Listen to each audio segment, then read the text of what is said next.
We're here at Fisk University, HBCU, and we're here interviewing some students here about awareness about HIV and protection. As you know, African Americans are disproportionately affected by HIV, and so you know what I'm saying, we're trying to get some understanding, see what people know, see what people don't know, so that we can continue to educate them. But go ahead, brother, and tell them your name, where you're from, and you know how you got here to Fisk. Well, all right. My name is Mikhail Miller. I'm a junior, currently a physics major, trying to get into engineering school, civil engineering. I am originally from Montego Bay, Jamaica. Got here via scholarship, full tuition, so I'm here on scholarship at Fisk University. So far, it's been good. It's going into my third year now in the United States, and I like it.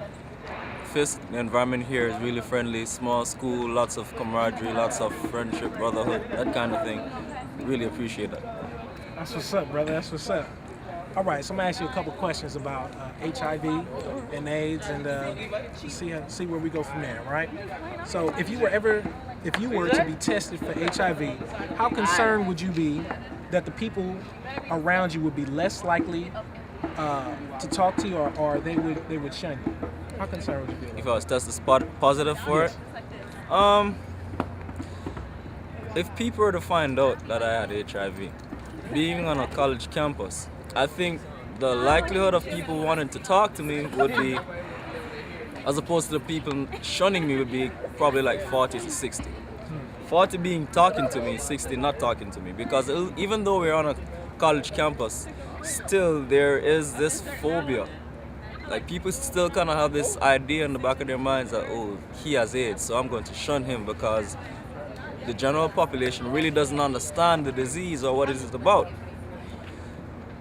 As opposed to the other side of the campus, who may have some information about it, probably not the majority, but some will have some information about it and be willing to talk to you about it. Some may even have relatives who know about people who have AIDS, have relatives who have AIDS, or even have relatives with the symptoms themselves.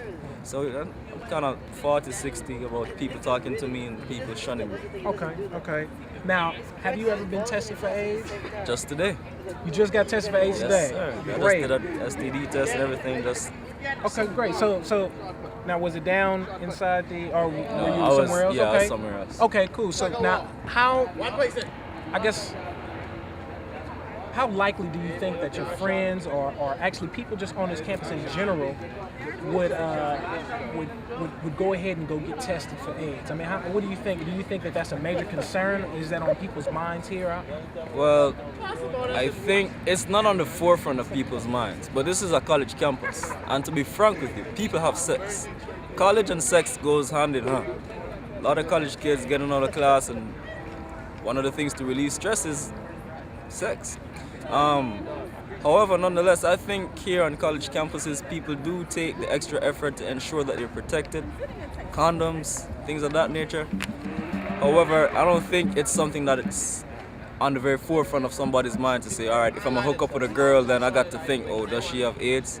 No, what I'm thinking about is whether or not do I have a condom. All right, you may have AIDS, but if once I have a condom, then I should be all right. That's a general thought that goes through everybody's mind. The small percentage that chance that, a condom may break doesn't flow through everybody's mind. Everybody's thinking that, once I use a condom, then I should be all right. So it's somewhat on the forefront of people's minds, but not entirely.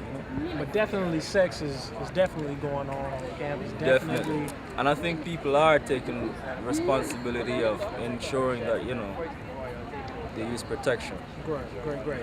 Now we notice that there's a lot of diversity on campus. We have students from all parts of the United States, and then we have students that are all over the world. Now, as a Caribbean student, is the take on sex a little bit different? Is it than that you found with the general populations? I mean, how is it different, or possibly how is it the same? Is sex viewed the same way around here? Back home, I think sex is pretty much not viewed as strongly as it is here. And that's because here you have more resources to publicize and let people know that, look, you need to get tested, AIDS, HIV, other STDs, very serious. They go out on very large campaigns to educate the general population about AIDS and HIV and other STDs. Back home, however, even though we do have extensive amounts of advertising advocating for HIV STD protection and prevention, I don't think it's as rigorous as it is here in the United States. But then again, you also have to take into consideration that the United States have a lot more resources and a lot more people than a small island in the Caribbean. You see what I'm saying? In that regard, I think there's a difference in how extensive people go out and advertise and advocate for it. But in terms of the attitude towards it, I think it's pretty much the same. Right. This is Real Talk, Historical Black College, Fisk University. Yo guys, this is Mikhail, representing the class of 2010, Montego Bay, Jamaica, baby. Real Talk.